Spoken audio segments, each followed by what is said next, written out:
First of all, I would not know why some demonically motivated people would twist it as if what the president meant was that all Nigerian youths are lazy. My background was basically academic and entertainment. You know, I had parents that were just out there to make sure we went to school and we had our field day as children. So I would go to school, come back, read, and go to play. I used to play very good football, very good table tennis. These are my two areas of specialization, but every other sport I indulged myself in. And of course, in my school, I always feature in drama. You know, I featured in drama and other stuff. So my growing up was purely academic and entertainment. By 2021, I had graduated from the university, proceeded for my youth service, went to Lagos and started my movie career. And by 24, I had done Living in Bondage. And then that was what announced me, you know, and announced my arrival as a... Acting came naturally to me.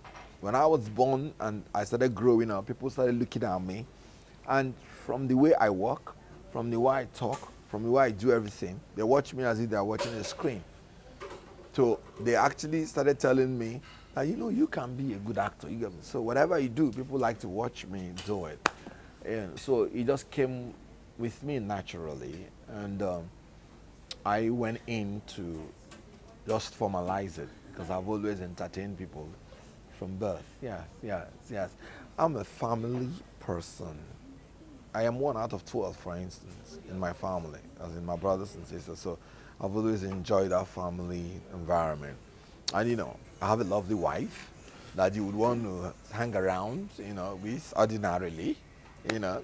So it makes my hanging around her very easy. She's very beautiful.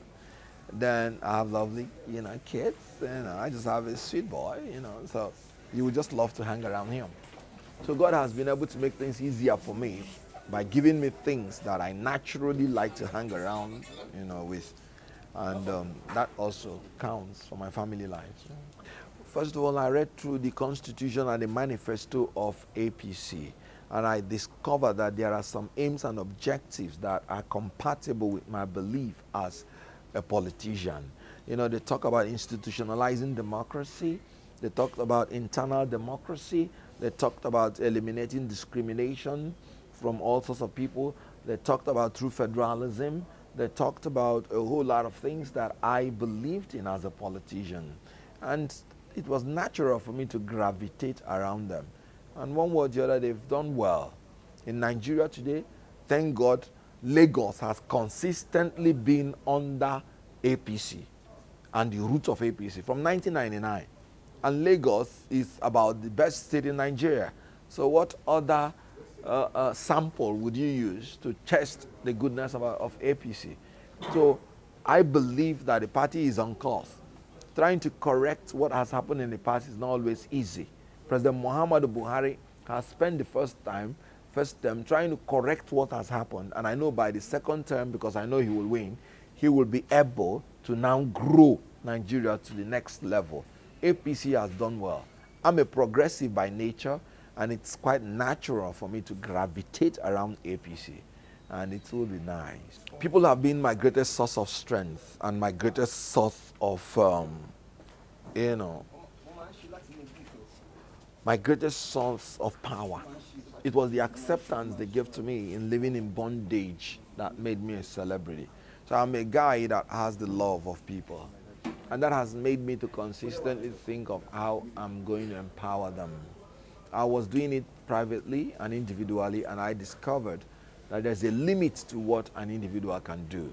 That if I should get into politics, it will give me a better forum, a better opportunity, you know, a better empowerment to deal kindly with the people that have been there for me all this while.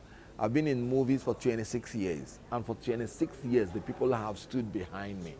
And so I want to get into politics to be able to make the people, and I would do that. First of all, I would not know why some demonically motivated people would twist it as if what the president meant was that all Nigerian youths are lazy. Let me tell you what the president meant. Because we have been governed by regimes that were used to sharing free money without productivity, whether you like it or not, this has emasculated a lot of youths who were beneficiaries of such lazy money. And rather than their applying their creative mentality, they depend on those illicit funds from those corrupt politicians. And when those ones are not flowing, you will see them entering into antisocial behavior. So the president is simply saying that the youths should try to join the new government in being productive as the basis for their being recompensed. You know what I mean? Or rewarded. Let me give you an example.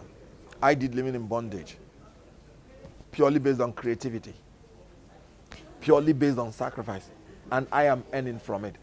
I didn't depend on free money or corrupt money from anywhere. So I couldn't have been lazy, because if I were lazy, I would die of hunger, because I don't know how to go for free money. And I have become relevant to today. I'm a Nigerian. The president couldn't have been referring to me as a lazy youth. They have been commending what the Nollywood practitioners have been doing. But let us accept the fact that there are some youths that have become used to such free money, whether we are ladies or we are gentlemen. And when that money is taken away, they will be crying they are not employed, but the truth is that they are not employable, because they've not trained themselves for any profession, vocationally or otherwise. So the president was actually referring to such category of youths that have become used to free money not worked for, and then have made themselves lazy. In a capitalist nation, if the government is not giving you a job, the true test of your capability is creating one yourself. We did it in Nollywood, and that Nollywood is employing more than 1 million persons today. They should be dogged. They should all join politics. If they are not in power, they should be interested in who is in power, because the future belongs to them. They should be patient. They should work hard. Of course, they would have to trust God, because certain situations can only move when God moves it. And so they should know that they should have a dream, and they should hold on to their dream, work towards it, and know that they will realize their dream. They have to be humble, and then they have to trust God.